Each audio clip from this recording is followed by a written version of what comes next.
Hello everyone, I had a wonderful idea for a video at work today. I drafted a script while I was there, came home, made this little PowerPoint, and now we're on OBS cooking it up, you guys. So we're going to talk about Dricus du Plessis variants in the UFC. Before we get into it, I just want to unpack this just by saying, at the very start, there is only one Dricus du Plessis as a disclaimer. And we'll discuss why in a second, but just absorb the champion in his glory, man. And we'll get to talking about why this guy is so great. So, he's the GOAT, man. This is the GTFOAT, bro. This is the greatest trash fighter of all time. And he's beat these allegations at this point, but it's just a funny thing to joke about. Dude, this guy has 99 heart, 99 chin, and 99 cardio stats. This guy will not quit no matter what. I was watching footage of him on the regional scene and interviews of him talking about fighting in Pretoria, which was the state in South Africa where he's from. This guy was going life and death with the contenders on that regional circuit who are actually good fighters, and they were giving their all in these performances. He was talking about how he would fight and then get his hand raised and then just go into the back and just dump his guts out into the toilet. And sometimes his opponent would be there with him and they would have just given everything that they had. And that's literally just the way that he fights. I talk about Darren Elkins being the blood and guts guy. It's really him, dude. It's him. He's the blood and guts guy. And this is the archetype of fighter that we're going to be discussing today. That boy Dricus got that dog in him, man. He wants to win fights, and that's the reason why he wins fights. He'll push past the point of exhaustion. None of that bothers him, dude. He'll throw up in the octagon if that means that he'll win, bro. Like, this guy is absolutely insane, man. He's crazy. There's no containing him. He's just got that dog in him, that beating heart, the fighter's, mentality, that unbreakable will to succeed. For whatever reason he does it for. Maybe it's his family, maybe it's for glory. He just wants to win, bro. And I love watching him fight because of the conviction he fights with. And he's a skilled martial artist, and he is disguised by the appearance of being trash and not technical. So maybe a few of the fighters that we'll talk about today, they'll be this description. They'll fit either one or many or all of these bills. So we're going to talk about more things that define a Dricus variant. He turns adversity and fights into opportunities to finish them. How many times has Dricus been on the ropes, man, against Darren Till, the GOAT? I think even Darren Brunson made it hairy for him at the beginning of that fight.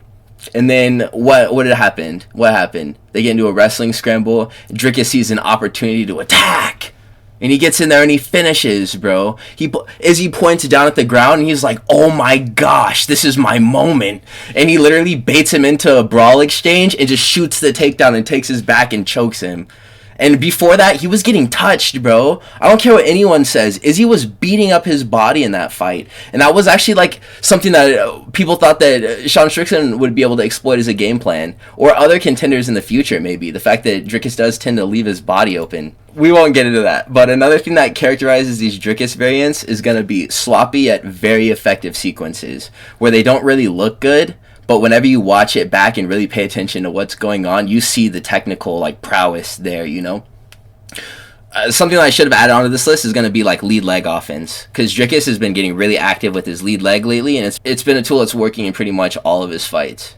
So, I mean, it's really crazy. That's something so basic, just whipping your lead leg up to the head a couple of times around, or even just pumping it out more than other people would. You're going to land it. Especially if you throw it at the end of your punching sequences, you're going to catch a few clean body kicks and maybe even a head kick whenever they're not suspecting. And this is high-level stuff, but it's in this package, so people are going to call it trash, bro. So we're going to talk about the first Dricus variant on the list. The top of the list is going to be insane physicality. I don't know why that came in last. Insane physicality, dude. You can see from this picture, this guy literally just cut. Maybe this was the rehydration before the fight, the final face-off. But if this was the weigh-in, dude, that is so unfair that he gets to look like that and compete at 185. Impossible for this to be the weigh-in. This has to be whenever they do the last moments before the fight and they let them speak one last time. We're going to talk about the different contenders that I've mentioned on this list, though. The first one is going to be Dricus variant Aiemann Zahabi. Don't get too excited about the nice transition on this slide because I didn't add them on any of the other ones, so. But anyways, Aiemann Zahabi is a mutant freak who has a very unassuming body. He comes from a great camp, though. TriStar MMA, he's a younger brother of Firas Zahabi. Those guys have brought up a bunch of great fighters. Pretty much all the legends have gone through their gym, and legends of the sport who have been long reigning, like GSP, that was their main training facility. So very certified coaches that he has under his belt. He's closely related to one. I mean, I'm a brother to someone too. I can imagine my brother just being a guru of fighting and just teaching me for free. That'd be such a cool thing. So yeah, for whatever reason, this guy has completely 180'd after getting knocked out by Ricardo Ramos several years ago. And ever since then, he's done nothing but win. He layers feints through like a really open guard, and it looks like he's like really hittable through this guard where he's just standing like this, but he uses it to set up traps. And he scores with his jab, straight, and lead hook. And like literally just the 1, 2, and the 3. These are his best punches, dude. And they're great weapons that he utilizes in his fights. He has a very squatted stance too. So imagine he's like squatting and doing this in front of you. And his footwork looks very clunky and awkward as well, too. But, like, his vision is there, so he can parry most of the shots that are directed at his guard, and he can defend a takedown, and he has insane power. He's able to violently switch tempos to land hard shots, which ends fights. This is even despite the fact that he looks super slow twitch. I rewatched his fight with Aruchi Lang, and he burned that guy up so badly. I think that essential quality of fighters like Dricus du Plessis is going to be being able to explode and like switch your tempos violently, like I mentioned that he can do, for very big endings. Zahabi caught a low kick off of Aruchi Lang, and then he popped up with a straight punch and then a lead hook, and like he was accelerating through these motions. He caught the kick like really slow, and then the straight punch was a little bit faster than the way he caught the kick, and that lead hook was like a bullwhip, dude. And the pacing and the differential of just the way that he just turned up on his ass, bro. From a resting state, and actually no time, it completely caught him off guard, and he blasted him. And he just kind of looks like he would be trash, you know? He stands tall, like I mentioned before, with his feet wide, his hands are parallel to his head, and you think, man, this guy's about to get melted. And then he fades out of range.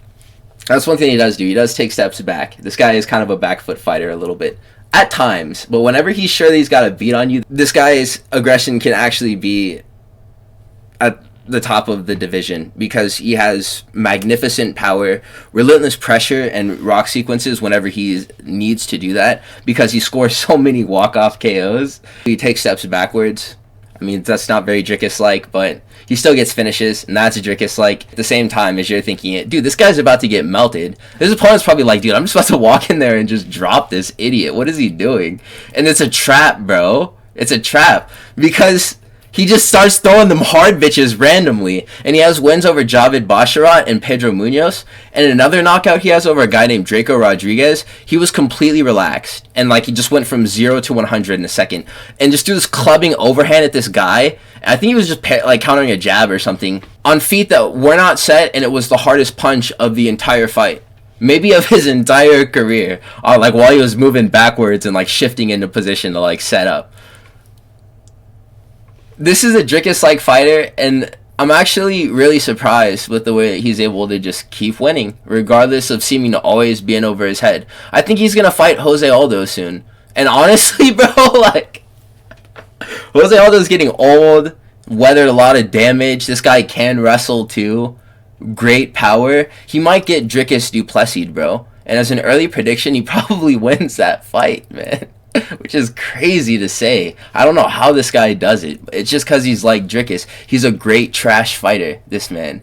And he proved it in the Pedro Munoz fight. Go back and rewatch it, mate. So we're going to talk about the next guy. That's going to be Dricus variant Hyder Amil. This is honestly a super low-key prospect at featherweight. And I never really noticed how much of a specimen this guy is before I looked at the rankings and I saw him and I was like, that's the guy with the 35 punch combo. That's the dude who beat up Jung Young Lee with a 35 punch combo.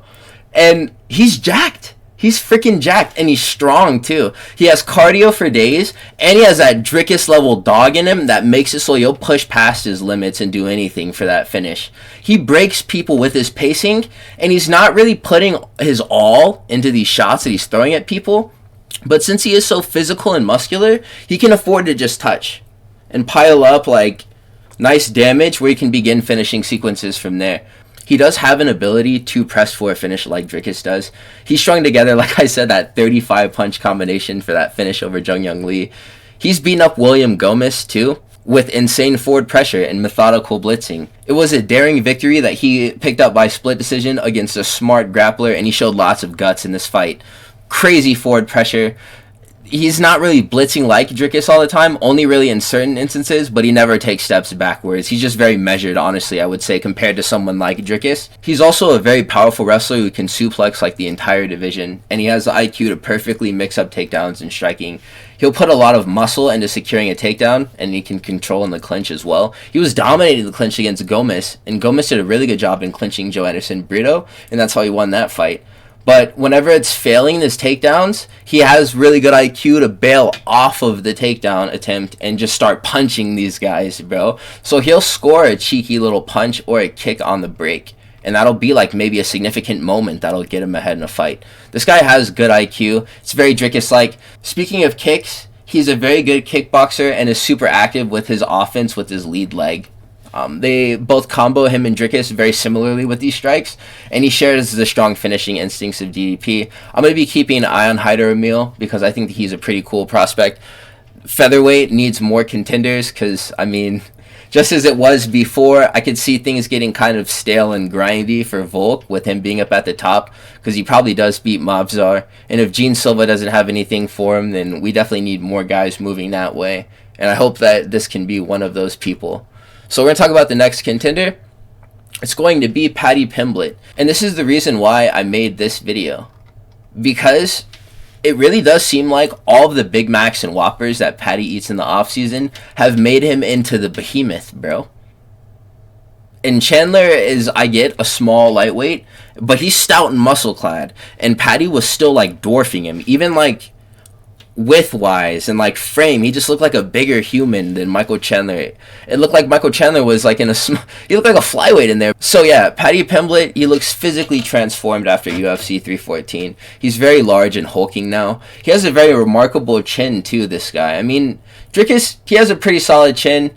It's great, honestly. Dricus's chin is, everything about that guy is just OP, bro. He's so cold. But yeah, I mean, how many times have we seen Paddy Pimblett get cracked at this point? Michael Chandler was landing some flesh shots, and what was his reactions to the Michael Chandler shots? Waving him on. And he was right in there kickboxing with him again. And then Luigi Vendramini, he might have dropped Paddy in his debut. That was a flush left. Like, it would put out anyone, honestly, who didn't have a crazy chin like him. So he's had this attribute, which is like a big deal, because it'll carry him far. You can't really rely on your chin, but he can afford to spend it in big moments, like a title eliminator with Michael Chandler, or a high contender matchup with Michael Chandler that will lead to a title eliminator. He can afford to spend his chin in a championship match. And I feel like Dricus is the same way. He's preserved himself to the point where whenever he needs to rely on his ability to take a hit, he can do that. I feel like all these fighters can as well. So he does press forward in the cage in order to finish these fights. Lots of blitzes out of Paddy Pimblett. But it's more sprinty than Dricus. Dricus, he does the lunging, alternating punches. Paddy will just run at you real quick and then throw like a jumping lead switch kick at your guard, and it'll slap the crap out of your hands. I bet that hurts, dude. And it's funny because he doesn't really have anything to prove as a striker, but he's still always down to bang with whoever he's fighting. He'll at least try it. And if it's too much for him, then okay, let's wrestle. But he'll get active with his hands no matter who he's facing. And that's really respectable because he's just throwing himself at these people. And he's not taking massive risks by just throwing naked flying knees and stuff. It's always angled and directive so he can mitigate risk to himself. But he's still putting himself out there to do damage to his opponent. And he can get caught in these sequences. And these are proper blitzes. So I would say this guy does probably fight like Dricus more than people would probably agree with me initially before thinking about it a bit deeper. And the reason why is because his grappling style is much different than Dricus du Plessis. He'll pressure and blitz into a clinch, but he won't hesitate to pull guard on someone or jump for like a flying triangle or something crazy like this. But after this card, it seems like he can just hoist his opponent up into the air and begin grappling that way if he wants to. He could just initiate all wrestling sequences just by properly taking them down. But the fact that he does have that added layer of dexterity that lets him set up flying triangles against people on the cage, and also being able to just high single leg them, it makes him a very diverse wrestler and just all around unique, just because of the added level of the fact that once it does get to the floor, his grappling is so good. this is probably the highest level of jiu-jitsu in the sport right now. I'd rate his grappling in a class like right below Makhachev's, but I'm only really assuming that Islam has the edge over Paddy in grappling just because of the fact that he's accomplished more, and he has never fought Paddy, so we don't really know. Aside from this, great finishing instincts. His kicks aren't really the same as Dricus's, but he does utilize his lead leg. He utilizes all of his kicks, honestly. His strike arsenal is great. The thing that he's most like Dricus for is that he will throw the kitchen sink at his opponent. And Dricus is a tactician, but he'll do anything to win. And Paddy is the same way. So that's the likeness that I'm drawing here. The next thing that we're going to talk about is going to be welterweight. I couldn't go past welterweight just because the big boys, they can't really do what these lighter guys are doing. And even with the removal of the 20 pounds in between 185 to 205, these dudes just don't have the attributes to fight like Dricus does.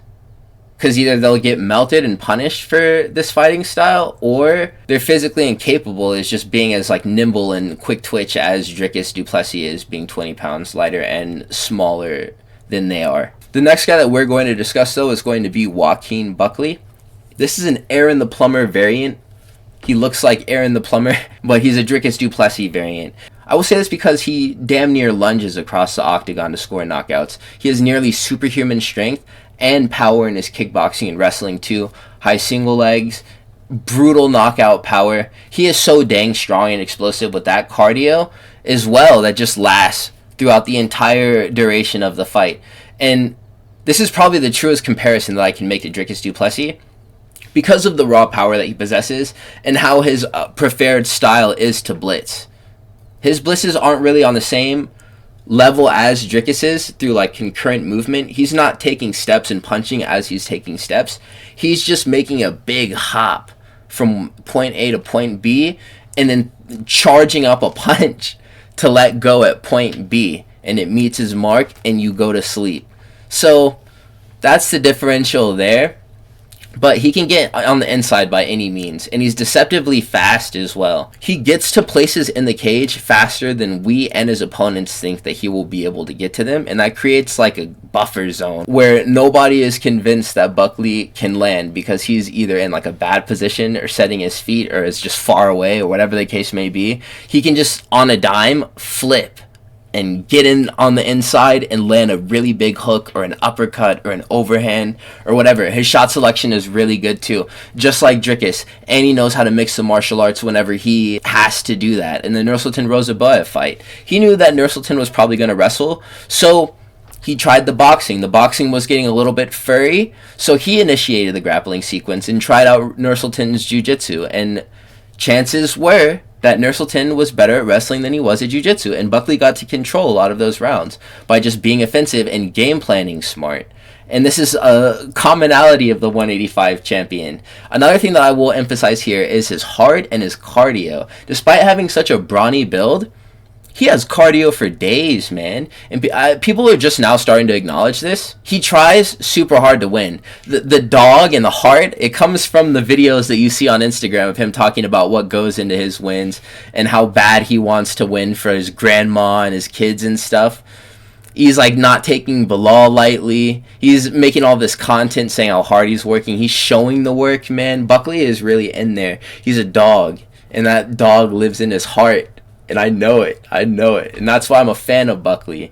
And you can really tell after the Alessio Di Chirico loss that he suffered at 185, and the other one that he suffered at 185 by Chris Curtis, he's really not down to leave anything in the cage anymore. And he'll really send himself to those breaking, like, vomit points that I was talking about on the Pretoria regional circuit in every matchup, just so that he can break his opponent first. And that's like a hallmark quality of a du Plessis variant. So, heart, cardio, chin, aggression. You are a du Plessis variant if you meet all four criteria. These were the picks that I had. I couldn't go past this weight class because Dricus is the only Dricus variant at 185. And at 205, nobody.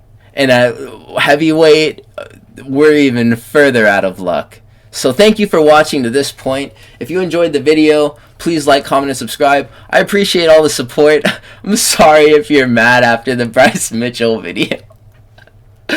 If you're new here, we'll get you caught up on the lore very soon. Please like, comment, and subscribe. This channel is going up, you guys. I'm going to be consistent with these uploads, but just keep on supporting, please. Thank you so much for you guys have been consistently liking videos and leaving comments. I thank you a lot. Have a wonderful day. I will catch you in the next one, folks.